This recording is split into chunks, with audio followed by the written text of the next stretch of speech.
welcome. This is a very new experience. I mean, as it has been for everyone as this whole COVID thing has been going on. But I've always said that teaching, the first level jazz theory is like it's my favorite part of jazz camp every year. Um, and it was the thing when I started this camp, which was a long time ago. Um, it was like the last thing I wanted to do, but I've come to just love it. We'll see how it goes here. One of the things I always love about it is that I'm actually a classroom teacher too. And so being in a class and like interacting is one of the things that I like so much. But, it is what it is. So, Matthew, Darren, I agree. Theory is just the best. Feel free to, as we go along, if you have questions about stuff, put it in the chat. I'll try to catch those as they happen, but then I will definitely make some time later on to go back and catch anything for sure that I didn't see at the time. I'm kind of old, so technology is, it's gotten better because of all this stuff. But anyway, so my name is Jason Danielson. I recognize, I think, some people from past camps. I'm not sure, or just wherever. But I'm really glad that you've decided to come here and increase your knowledge of this stuff. And what's really interesting is that you have the opportunity to take a little bit of a taste of all the different levels of jazz camp this year, since there's kind of like a one session today, and then there's a session I think tomorrow with Dr. Benoit, and then a session with Mike Conrad. And so do consider checking those out and kind of seeing. And I always tell people, if they weren't sure where they wanted to start with theory and they find that a lot of times they'll kind of default and come to my class just because it's sort of like, well, I'm going to start at the beginning and see what I know. And if if it's kind of like, well, this is just so basic, I don't really need this or whatever, I'm not gonna be offended by that at all. So anyway, so what I'm going to do here is I'm going to share a presentation that where is it? Oh, nope. Oh, I'll just do that. Okay. So I'm going to share this. Nope, that's piano. Here we go. Okay, so hopefully you can see the slideshow. Is that, somebody give me a thumbs up? Can you see? All right, cool. So I'm going to go into present mode here. And so with that, I probably won't see comments for a little. Oh, wait, can I? Oh, look at that, man. Technology, huh? Okay. So I'm kind of going over some basic jazz theory stuff today, like really kind of trying to start at the beginning of all this. And I'm going to hint at some things that you probably will see if you check back in for Dr. Benoit's intermediate session and so on. So if there are a few things that I mention along the way, that I say like, hey, see Benoit for this or whatever, or if you want to stick around afterwards, like, don't worry. I'll try to make sure that we are really clear on the essential foundational stuff. And Dr. Rodesh has been kind enough to post this this Google Slides presentation on the website as well. He's awesome like that, because I only just sent it to him like within the last hour. So, so there we go. All right.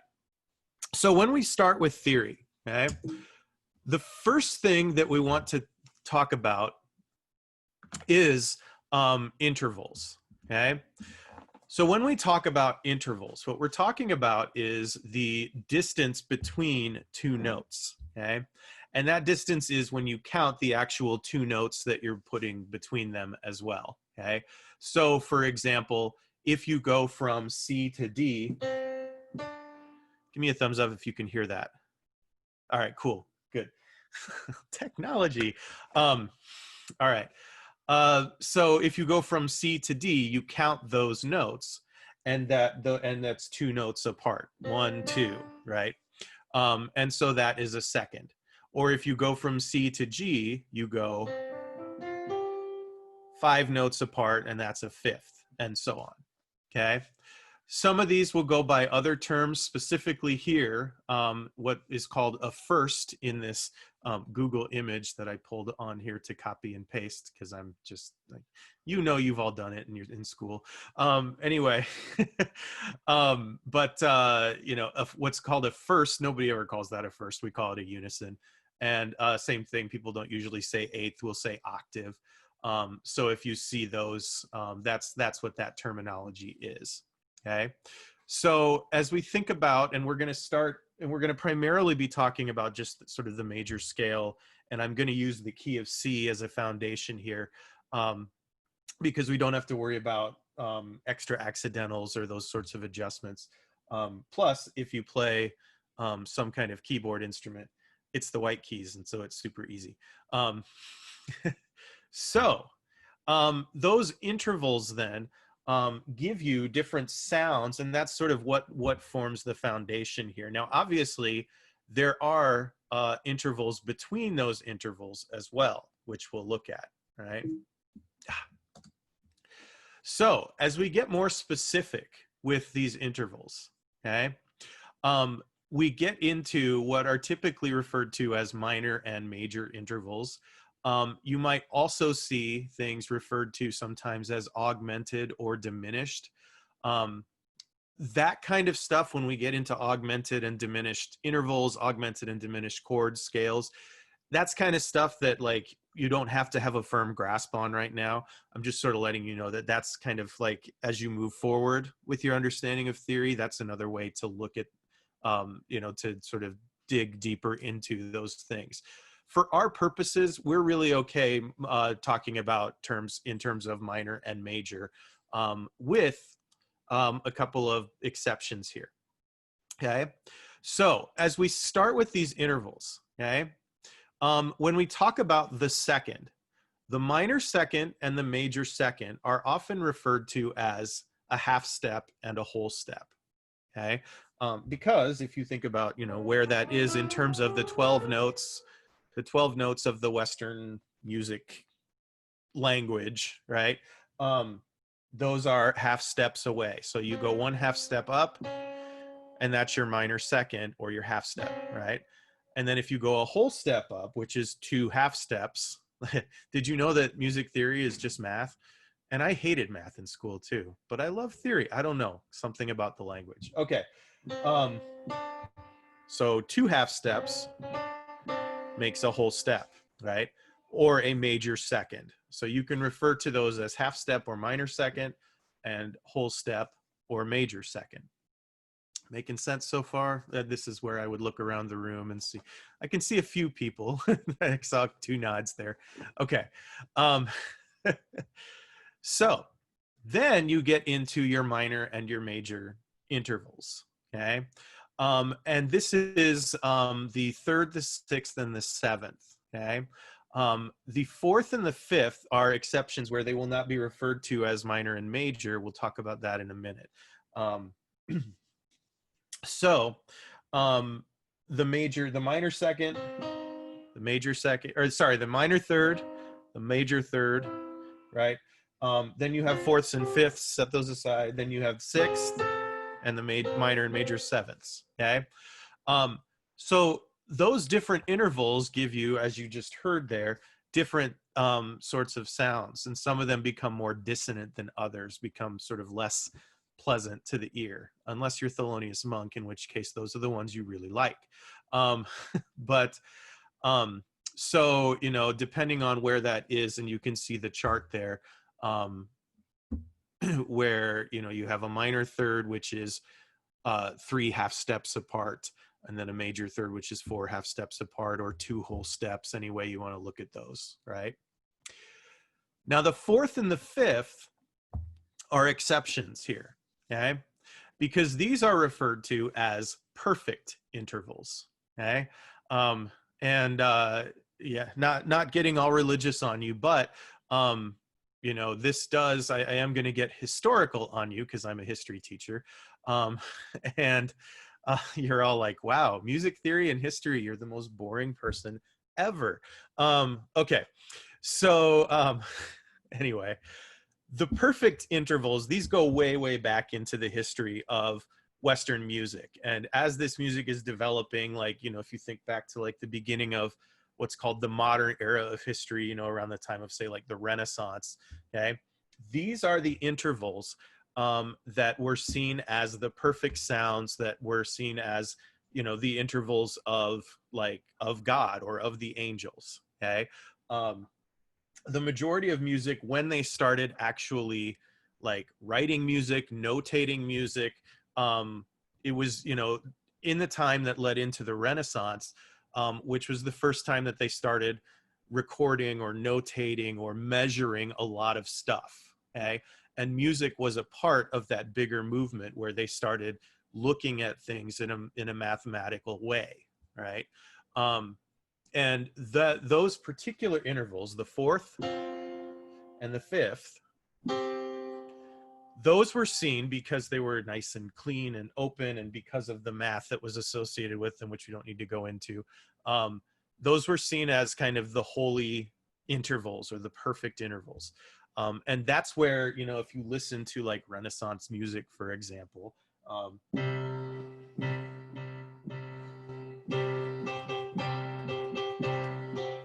right, that kind of sound is really common. And it took some time and experimentation and things like that to start bringing in these other intervals as acceptable sounds. Okay. So the perfect fourth and the perfect fifth. Okay. In between those, though, is where we find the devil's interval. Okay. This is the sound that is often referred to as the tritone. Right. And it sounds like stuff you'd hear in like a lot of horror movies and stuff, probably. It has a long history of being seen as this sort of unholy interval. It has a dissonant sound. It really, really wants to be resolved, right? You like your ear is begging you to change one of those notes, right? Or better yet, change both of them, which is another level of theory that you can talk about with Dr. Benoit.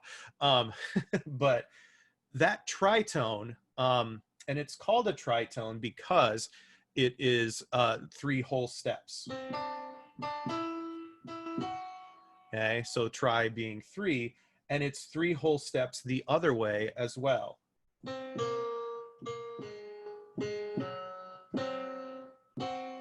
So those two notes, in this case, the tritone, what they call on this chart, either the augmented fourth or the diminished fifth, okay?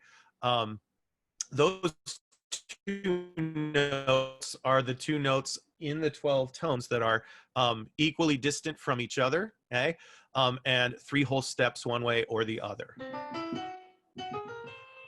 Okay.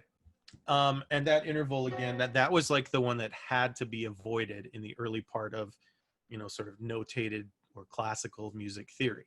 Okay.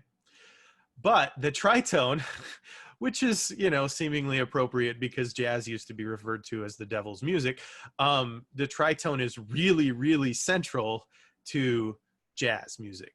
Okay. It's incredibly important for a number of reasons. Again, most of which you'd get to at another in another theory class. But these intervals then, and these are all the ways that you can look at the relationships between notes when we take all 12 notes, right? And then we look at different combinations of those notes. We build those through intervals, okay? So I'm gonna come out just for a minute here. Okay, and I see favorite jazz song, any intervals? Ah, okay. Well, favorite jazz song, man, I don't know. I like them all right now. I'll have to think about that one a little bit. Music star, oh man. Yeah, that goes back to like, you know, musicology and anthropology stuff that is not my expertise. Sorry. Oh, somebody has that. Oh, look at that. Dr. Rodash, thanks. Man, I'm glad you're here. Okay. So, Carter, don't do that. My son is upstairs saying giant steps. He thinks he's cute. Okay. So, so with those intervals then, I'm going to come back and share that again. And go to here. Okay. So with those intervals, what's really good with any level of theory really is being able to start training your ear to understand where those intervals are, okay? Because it's really good practice in general to be training your ear for whatever, like any way that you're doing ear training is good for you musically. Especially in, you know, when we talk about jazz, which is really primarily an improvised music, a collective music, and aural, A-U-R-A-L, as opposed to notated, sort of at its foundation, okay? So training your ear to hear those intervals and to recognize what intervals can be a really useful skill, okay? And so what I've got here are some different examples of how you might hear some of those intervals, ascending and descending, okay? So like the minor second, you know, the really famous one is, if you know that movie, Jaws, right?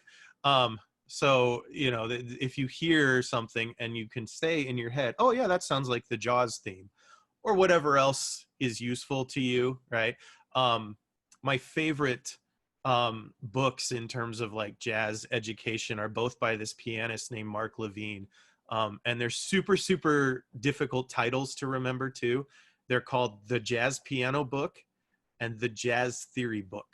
But he has examples of like how to recognize all those, and they're all jazz tunes. And so it's kind of like, okay, but you're just trying to learn this. Are you really going to know all those jazz tunes? So I really recommend thinking of things that are familiar to you, right?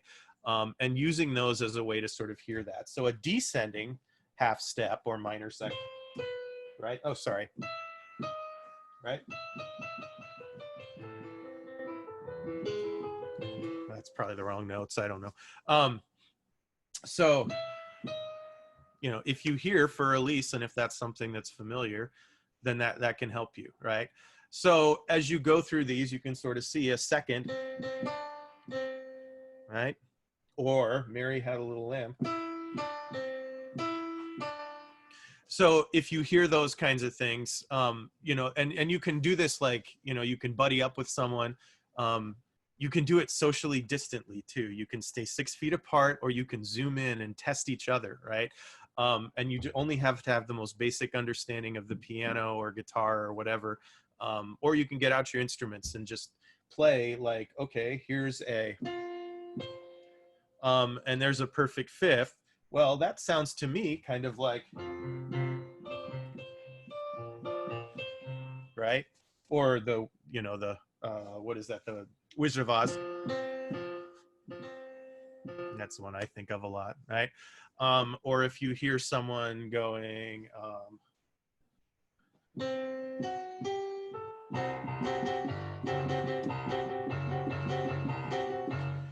that's a show that used to actually be really funny and clever when I was your age. Now it's just sort of hanging on, you know, avoiding death. But anyway, it's, yeah. So, you know, some examples there of those sorts of ways that you can kind of train your ear and practice sort of hearing those kinds of things. And again, find things that work for you, right? But doing some of that deliberate ear training practice, and that's, you know, obviously if we were in camp, that's where I like to start every morning of theory classes, just practicing hearing some of those things, and then I give candy out to people who volunteer to answer, and can't do any of that. But anyway, it is what it is. All right. So so that is intervals. So I want to come back, and Simpsons is still good. Is it though? I don't know. Okay. All right. So I don't see any other questions at that point. All right. So coming back to this then. All right. So what we do with this then is we use that understanding of how those notes go together in different intervals to start talking about how we sort of build the language of the music that we use. Okay. And the language then can develop into these scales. Okay. So I want to talk a little bit about sort of how we break down a scale. Hopefully, you know, you all have either in band or orchestra or whatever have had some experience with major scales, right? Even if you don't know all 12 yet or anything like that. It's good to sort of break down in terms of numbers how you develop those scales. Okay, so we take, for example, the C major scale. Okay,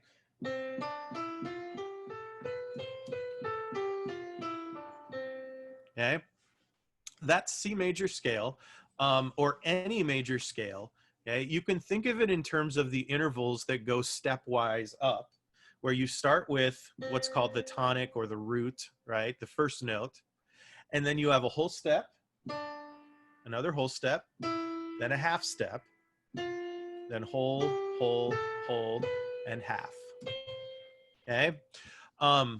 So that's one way to think of it, where, you know, if you can remember those intervals, you should be able to build a major scale from anywhere, right? The other way to look at intervals in terms of building the scale is from the root. So everything in relation to that first note, okay? So you have a major second, a major third, perfect fourths and fifths, major sixth and sevenths, okay? So two ways that you can use intervals, either step by step or in relation to the tonic or the root note, right? And what we do with that scale then is we can use that as kind of the foundational language to start looking at the harmony or the theory behind this music that we make, okay? So we use the notes of that scale to build chords, okay? So again, this is where using the C major scale is really useful. And, you know, again, if we had a whole week, we'd try to practice this in different keys and stuff. But like I said, the PowerPoint is available online, and there's lots of resources out there too that you can check out if you want a little deeper understanding or review practice, okay? But what we want to start first with is, how do we build a triad, okay? And a triad is a 3-note chord using every other note of the scale starting with the root, okay? So you can see there's a triad there over, you know, that first C chord there is a C triad, right? You take the 1, the 3, and the 5, okay? So if we're referring to those numbers of the scale or the degrees of the scale, right? 1, 2, 3, 4, 5, you take 1, 3, and 5, okay? So in C, that's C, E, and G, okay? And you can build those triads from, you know, in any major scale. If you learn the B flat major scale, you can go 1, 2, 3, 4, 5, 6, 7, right? And then you can go 1, 3, 5, or in G, right? So you start by building those triads, okay? Then what you can also look at is you can actually build chords off of any degree of that scale, okay? And that's what that chart is. But I'll just, you know, I'll just say, side note, that chart is more what you're going to learn from like Dr. Benoit at the next level. So it's not anything you have to fully understand right now. You know, if you were to take, you know, the you know, the every other note and build off of each degree of the scale, but using that C major scale, then you get different types of chords too. You get minor chords, major chords, and so on. And then that pesky diminished chord, but again, that's later, okay? So, do we understand how to build a triad, a basic chord from that scale then? Cool. All right, so I'm seeing a few nods, trusting. So what we do then is, for the next level here, as we talk about how this applies to jazz harmony or jazz theory, okay, is we want to be thinking about a seventh chord, okay, because it's the seventh chord more than the triad that's used as a foundation for jazz music, okay, and having sevenths doesn't just make it jazz, by the way. Seventh chords were around like long before jazz, but the way that they're used here and the fact that they are sort of the foundation as opposed to, you know, the triad being the foundation, sort of makes jazz unique here. And so the way that we build a seventh chord is we simply add another third above the triad, okay? So if we take that C major scale and we play the 1, the 3, the 5, and the 7, right? We've built a major 7 chord, okay? Now, sometimes when you're coming across like jazz tunes, say if you're in the Real Book or the iReal Pro or whatever, you'll see these other numbers as well, okay? You might see 9 or 11 or 13, okay? What those are is actually just if you continue up in thirds. So if you notice that with these chords, we're taking every other note, right? So if we were to take that second note of the scale, which is D, but then we move it up an octave, right? Technically, since it's not moving in step motion, since it's a third above the seventh, right? Then we could call that the ninth instead of the second, right? Same thing with the 11th being the fourth and the 13th being the sixth, okay? And the reason I tell you that isn't to try to make things more complicated. The reason I tell you that is because a lot of times in these charts, you know, if you're looking at like jazz band music or the Real Book or whatever, you will often see numbers besides 7, like when it shows a chord symbol, right? And you will often see it say like B flat 9, right? Or B flat 13 or G7 sharp 11, right? And that can be really, really confusing when you're a beginning improviser, right? It's too much, like it's too much to try to put together and be able to want to say something when you're still learning how to make this music and how to improvise, right? So anytime you see those numbers, right, you can think of it as just simplifying it down to a seventh. So if you see, like, you know, on this slide, it says C major 7. If you see a chord that says C major 9 or C major 13 or whatever, you can just think of C major 7 and it's going to give you the same result when you're playing, okay? Or if it says, which we'll talk about dominance here in a minute, if it says C13, right, but it doesn't specify major or minor or diminished or whatever, you can just think of that as being a dominant 7 chord. Okay, so I'll come back to that in a little bit, but yeah, when you see those numbers, it's perfectly acceptable when you're starting out how to play this music to just think of it in terms of the seventh and not worry about those extra things yet, okay? All right, so speaking of dominant, okay, the other two major types of, that's a bad choice of words, the other two main types of chords that you'll come across besides major are the dominant and the minor, okay? So I want to kind of just look at what those are for a little bit here. And if you can start learning the major, minor, and dominant chords and scales just in this simple form, you will have a ton of vocabulary to begin with, okay? And I'm doing this, by the way, on the assumption that a lot of you have already learned, like, you know, the blues scale, or what they call is sometimes the pentatonic or whatever. If that's not the case, we'll have a chance to talk about that here in a few minutes. But you know, this is another way to go. And I am not, I am definitely of the opinion that, like, the more vocab you have in your language, the better off you will be and the more fun it is to improvise. So I don't start with this because I'm opposed to the blues scale, okay? I just think that this gives you more to say, okay? So when we talk about dominant chords and scales, okay? What makes the dominant different from the major is simply the 7th note of the scale, okay? So we take a major scale and we lower that 7th a half step, okay? And then we do the same thing with the chord. Instead of, we have, okay? Now that dominant chord and the dominant chord in particular is like the most important chord in jazz, okay? This is what it's sort of all focused around, okay? And part of that has to do with what makes the tritone so important too, that devil's interval I talked about earlier, because the 3rd note and the 7th note in a dominant chord or a dominant scale, that gives you a tritone.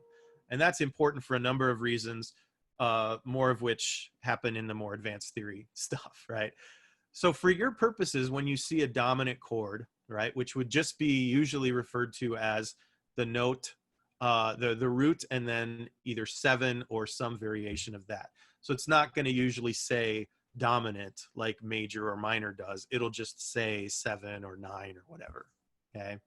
Sometimes it'll say 7 and then have specific alterations. It'll say like sharp 9 or flat 13 or those kinds of things. Again, when you're beginning as an improviser, you can set that stuff aside for the time being, okay? And I guarantee you the pianists and guitarists, they're still figuring that out too. So you're all going to be okay together on that language, like at a jam session or something, okay? So you lower the 7th. Everything else is like a major scale, okay? When we talk about flat, though, okay, it's important to differentiate between flat here not being the notation of flat as opposed to natural or sharp. When we say flat here or flatted, we're talking about down a half step, right? So in the C7 chord, it is a B flat. The flatted 7th is B flat. But for example, in D, right, the D major scale, the 7th note is C sharp, right? So the flatted 7th there isn't actually a flat note. It's C natural. It's just a half step down, okay? So when we say flatted in terms of the theory here, we're talking about just the lowered 7th down a half step, not necessarily that the note has to become a flat note. Does that make sense? I hope. Okay, I saw a nod. Okay. This is also often referred to as the Mixolydian scale. If you've ever come across the modes, the modes are where it gets really fun. I love modes. But you don't have to worry about those for this class. Okay. Mixolydian is the 5th mode of the major scale. And Dr. Benoit can tell you all about that because I think his class is actually just all about building a 2-5-1. So, so for our purposes, you know, you can know that that's a Mixolydian, but you don't have to know what that is yet. Okay. See why I like beginning theory? I don't have to deal with like the super hard questions. All right. How am I on time? Oh, okay. The other, so we've got major chords, we've got dominant chords. The other one then is the minor chord, okay? And if you've done much with music theory, or specifically if you've taken some piano lessons, you know, you may have learned about like different kinds of minor scales and chords, right? For beginning theory, we don't have to know all of those, okay? What we're gonna do here is just make this only one note different from the dominant or 2 notes different from the major, okay? So we're gonna take all those other notes and they're gonna be the same, but we're gonna have a flat 3rd or minor 3rd, right? Same, same, same, and then the flatted 7th again like before, okay? Right? So we have a major, right, where you have 1, 3, 5, 7 from a major scale. You have dominant, where you have 1, 3, 5, and a lowered 7th. And you have minor, which is 1, a lowered 3, 5, and lowered 7. Okay? Same thing again here, right? The notes may not necessarily be referred to as like the flat symbol. They're just lower to half step, okay? And this kind of minor is what's referred to as Dorian. It's the second mode of the major scale. Again, Dr. Benoit can help you with that too. Not something you have to know with the modes yet. So those are like the three ways that we can look at, like the three most common chords that you'll see sort of at their foundation, okay? In the resources, by the way, you will have, you may see, even if you're not a piano player, but if you want to just get like an easily printable thing, you can go to the jazz piano packet that's in the resources online, and there are just a few pages in there that just have a blanket sheet of all the 12 major scales and the seventh chords, the minor scales and the seventh chords that go with that. But those are easily accessible online and stuff too. You can find copies of that, okay? All right, I'm gonna stop sharing for a minute and just take a look at, okay, so you're talking about Simpsons over there. Should all know at least one major and or one minor scale. Yes, I know too. Hey, that's cool. Okay, so no, I'm not seeing a lot of questions yet, which is totally fine. But yeah, so that's sort of, again, the three ways that we can build those chords. And then as you think about those, the key then is to be able, again, puns, the key is to get them in all keys, right? So knowing your major scales is really crucial to the beginning of all that, okay? The more that you can drill your major scales in all of these different keys, so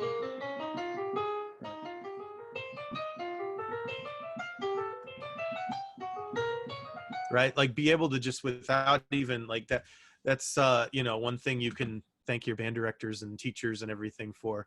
You know, it's awful and painful, and like for most people, I've got some OCD, and so like I loved doing that as a kid, which was a huge advantage. It was really therapeutic for me, like to just drill scales and stuff. I was a different kid. Yeah. Anyway, but you know, it's not always the most fun for regular people, but it's really, really useful. And the more you do that at a younger age, the more it really pays off later, right? Doing that boring sort of drill and theory kind of thing makes it easier later on to play what you hear and what you feel, right? All right, so I'm going to come back one more time to the sharing here, and then I'm going to make sure that we also have some time for questions. But just a few ideas. How do we, and there are multiple improv classes this week as well that I hope you'll take, because they, you know, those are where you can sort of take some of this stuff in theory and really specifically look at how does this apply to my playing, right? But just a few things, a few notes here that you could consider. When you see a chord name, right, or a chord, you know, a chord symbol or whatever they're called, like on a, you know, on a sheet of music, where you get, in big band, it's usually, you usually only see it in the solo section unless you're a rhythm section player, okay? But you know, on lead sheets, which is the melody with the chord symbols above it, which is really common in small group jazz, that's where you'll see these chord names or chord symbols, okay? And so as you're learning a new tune, and I usually recommend starting with the blues, okay? You can break down each of those chord symbols and figure out, okay, what are the chord and scale that go with that, right? So if you see a C major 7, for example, you know that that's your C major scale and your C major chord, right? You can play through the arpeggios on your instruments. The arpeggios are just the notes of the chord, right, without the scale. So if you take a C major 7, right, not everyone has the luxury of playing the greatest instrument on the earth, which is the piano, but you can do it on your instrument too in arpeggios. And so you can do this. Did I write intervals? I meant inversions. Sorry. Okay. The inversions of the chord as well. So root position is 1, 3, 5, 7. Okay. But you can also invert that, not interval. Good work, Jason. Where you start on the third, 3, 5, 7, 1, and then on the fifth, right?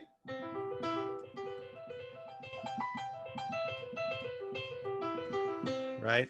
So you get really, really comfortable sort of knowing what those are. Okay. And then you can do the same thing with scales, not just playing the scale, but also creating patterns for yourself. Maybe you do it in thirds, right? Maybe you do it in triads,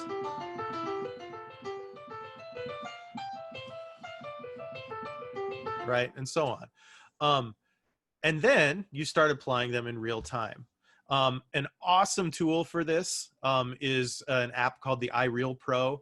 Really, really useful. It's not very expensive, and it's super helpful because it works like, you know, when I was your age, we had to like order the Jamie Aebersold recordings one by one, and we get the book of this set of tunes or whatever.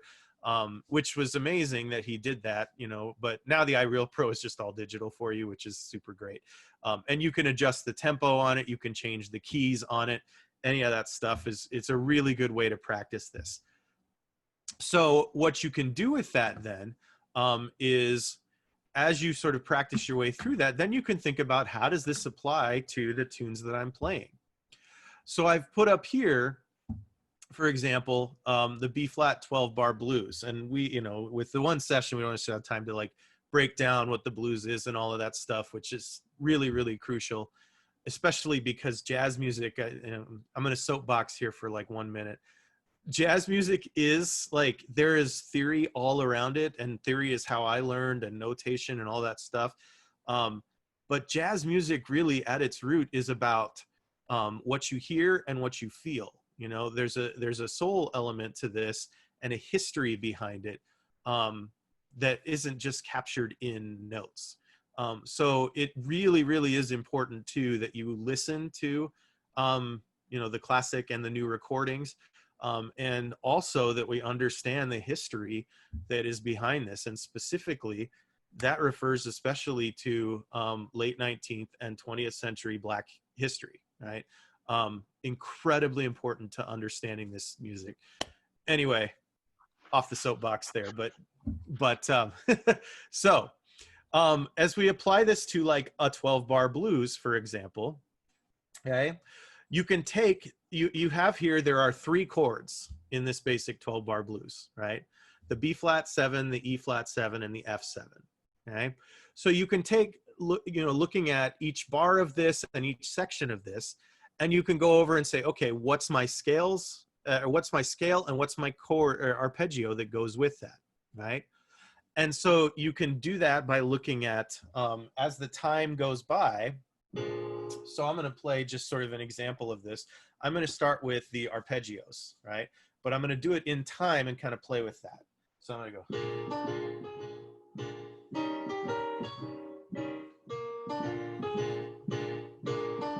And then maybe I'll descend.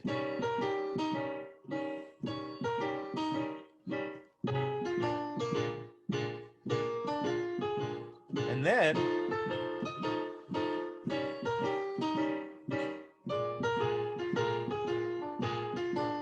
right, all I've done is the arpeggios there, but I go up, I go down, I use a different inversion, those kinds of things, and you figure out how it works in the time, right? And then you do the same thing with those dominant scales, right?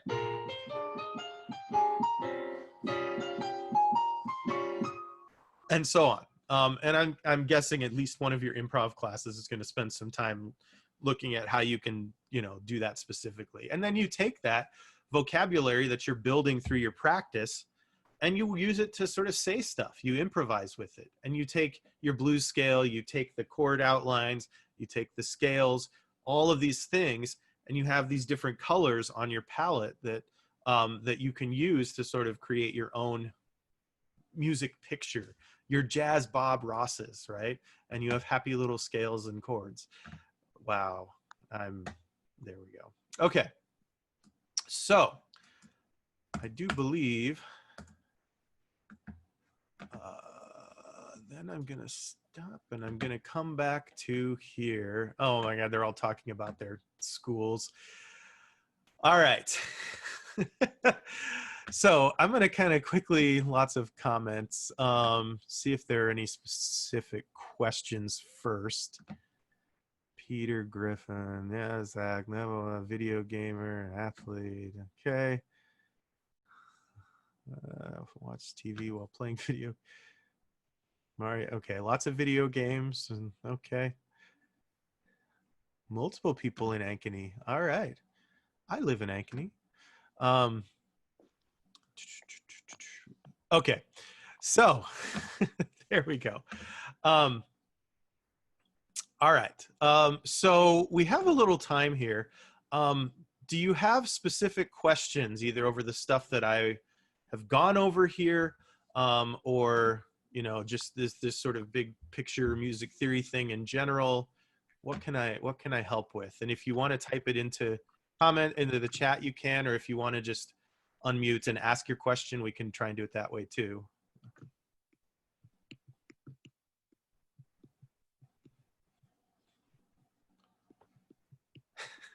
What instrument? I'm a piano player.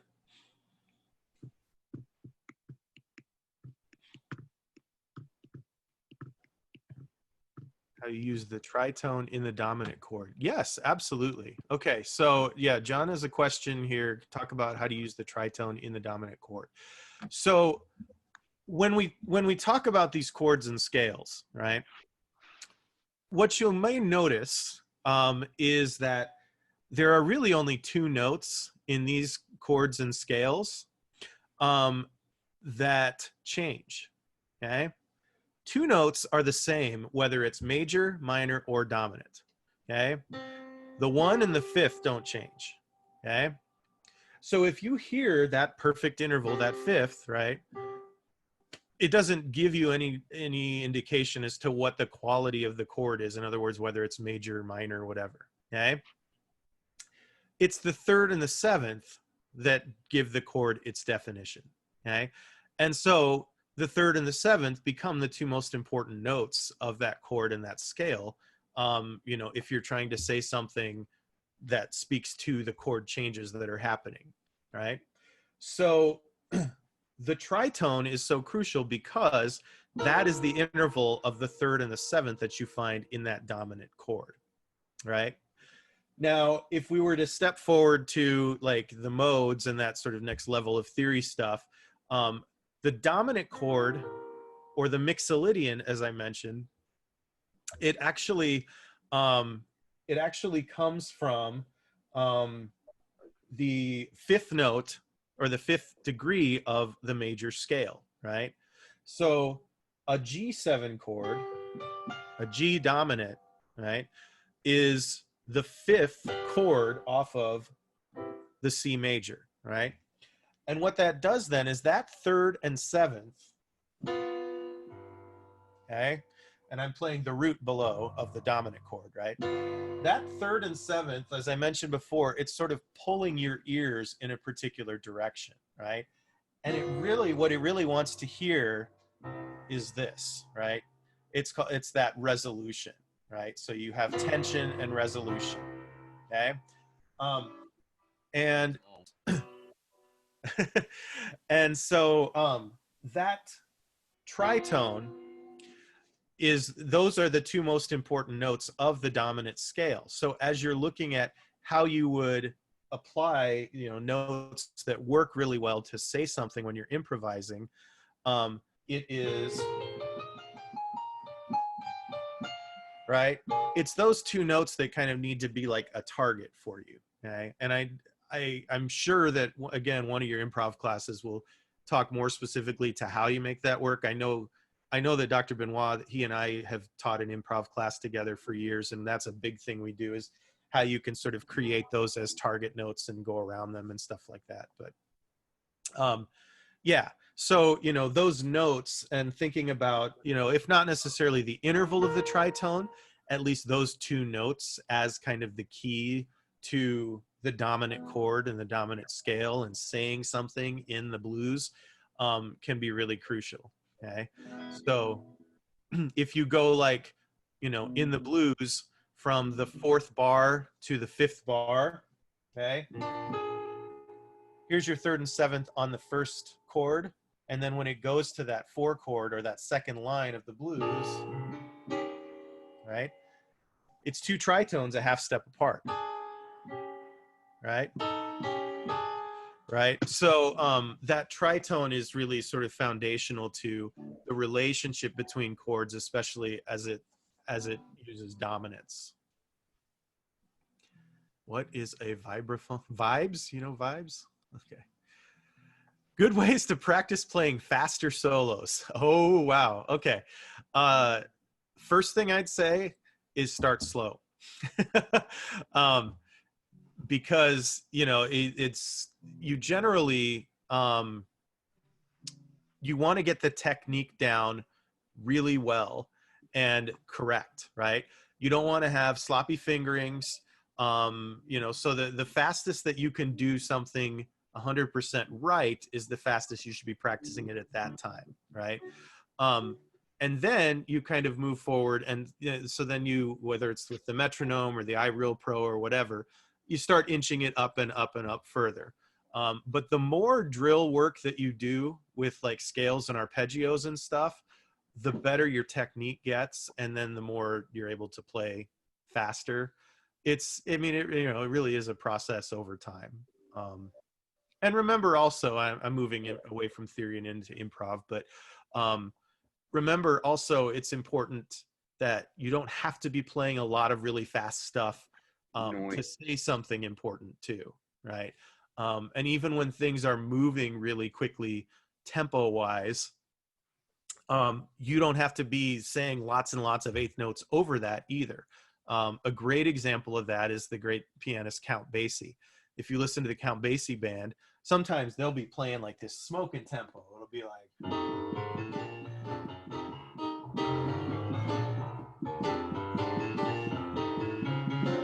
right, and it's just blazing along, and it'll, you know, and the saxophones and everybody will be doing all this stuff, and then it comes to Basie's solo and the tempo, and he'll just do this.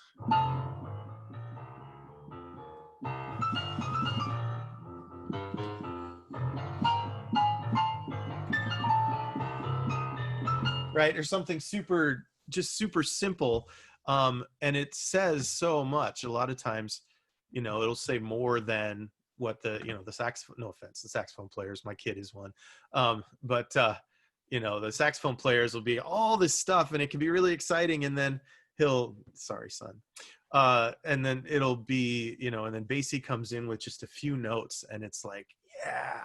So, you know, remember that too. Other questions?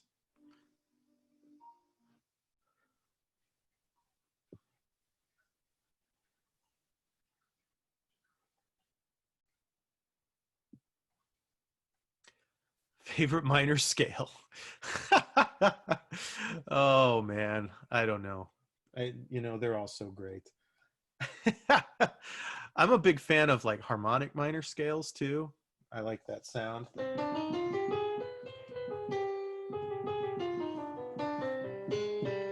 You know, that sort of thing is fun. Yeah, that's cool. Yes, Canadian brass. I think I saw them live once when I was a kid. I can't remember. I don't know. Yeah, they're great. Other questions about theory? No? Okay. Are we so this all makes sense then? I'm assuming from no questions that this is fairly clear at least. And the thing to remember here is that you know, you don't necessarily need to bite off like more than you can chew with this kind of stuff. Okay. We spend a lot of time like going over a lot of stuff really quickly. Okay. And it's not expected that you're suddenly just experts on this sort of thing. Okay. Um, but the key, and that's what I always try to ask, you know, in person in class, it's so much easier, but I always try to ask, like, okay, do you understand the concept behind it, right? You may not be able to do all of these things yet, you know, playing wise, but if you understand the math behind it and how it's sort of, you know, how it fits together, you're at a place where with steady practice you can start applying that. And it does, at first it may seem really frustrating, like, wait, but that's a, you know, this or that or whatever.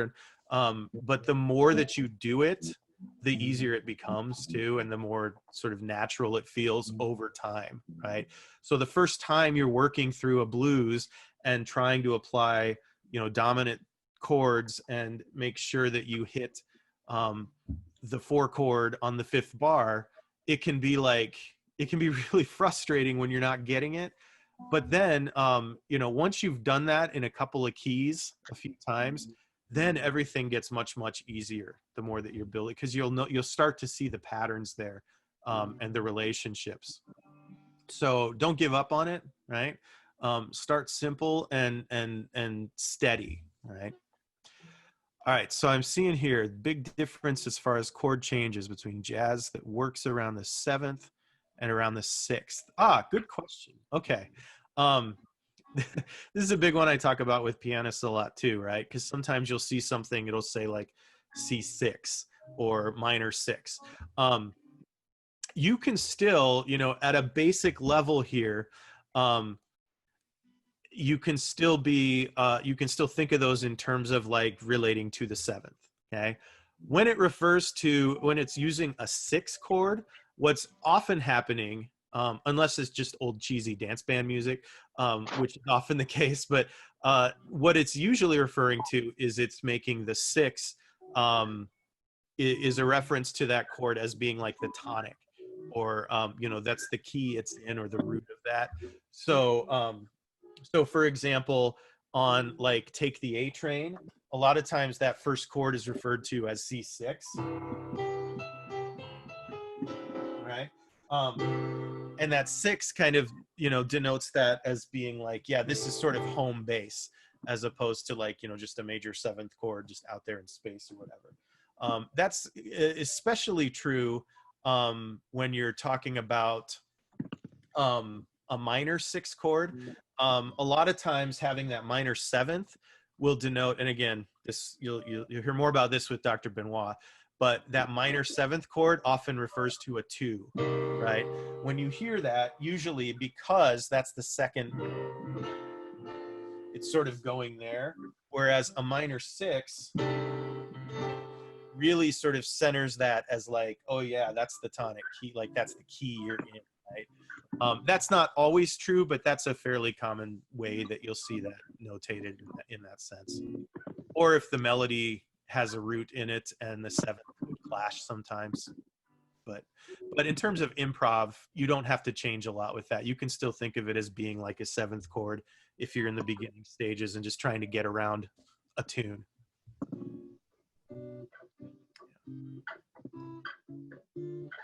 Yes, everything is recorded, right, Dr. Rodesh? Yeah, so I'll try to post some of the relevant classes following up after camp. So I'm hoping to make everything available over the rest of the summer. So awesome. Awesome. Cool. Any final questions or? Okay. All right. Oh, you have the Levine book. Yeah, just a couple things to shill for. The book he mentioned, it might be backwards, but this is the Levine, the jazz theory. It's really common for, I know a lot of, I think I got this in high school on the urging of a teacher and used it in my college jazz theory courses. So check it out. It's dense, but really, really super approachable. And then I guess I'll kind of shill for myself right now. The improv class I'm doing on Friday is actually going to be all about kind of creative ways to practice scales for improvisation. So kind of taking some of the information that Jason presented today and then talking about different ways to practice scales that are more applicable to improvisation than just going up and down. So tune in on Friday, and I think that's at 11. Awesome. I should know the schedule as well. And then just a couple things. First of all, thank you all for joining us. Trumpet players, I hope to see you back here at 1 o'clock for a great trumpet clinic. And then piano players at 2:30, you'll have a chance to see Jason again. And then my colleague, Jamie Paulson from Simpson, will be doing a specific thing about jazz piano. But if you haven't had a chance yet, I'd encourage you to follow us on Instagram and on Facebook. There's usually posted throughout the year. So especially when some of these videos get uploaded and shared throughout the summer and next year, I'll make sure to post it there to get links out and everything. And then there's our website if you have more information about just things that are happening at Simpson, just kind of with everything else in the world. Next year is kind of up in the air, but we still have a lot of great opportunities here at Simpson. So I'd encourage you to check out the website. And then if you have any questions to follow up, a lot of the contact information for these faculty members will be posted on the website throughout the week. So even if you want some private lessons, or I'm sure if you just dropped Jason a line, he would be more than happy to get back to you within reason. Hopefully I didn't just throw you under the bus there. No, happy to, like I said, I'm a teacher, so it's summertime anyway. So yeah, so keep checking back on the website. So cool. I guess if there's no more questions, we'll probably end it there. All right. Well, thanks everybody for being here. I appreciate it.